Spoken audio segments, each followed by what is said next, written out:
In this online tutorial, we will learn how to automatically transcribe WAV file into text. We're going to use the website gglot.com. Once you're on this website, click on Login, log into your dashboard. Then go to Transcriptions section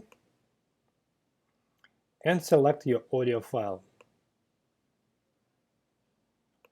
My WAV file is located on a hard drive. I upload it. I select the source language, which is English. And number of speakers, it's how many speakers are mentioned in your file. If you don't know, leave it as 1. In my case, there are 3 speakers. Click Upload.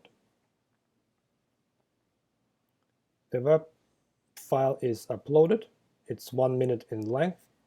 It will cost me 9 cents.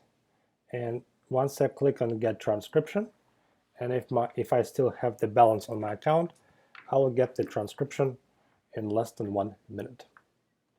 This concludes the tutorial. Thank you.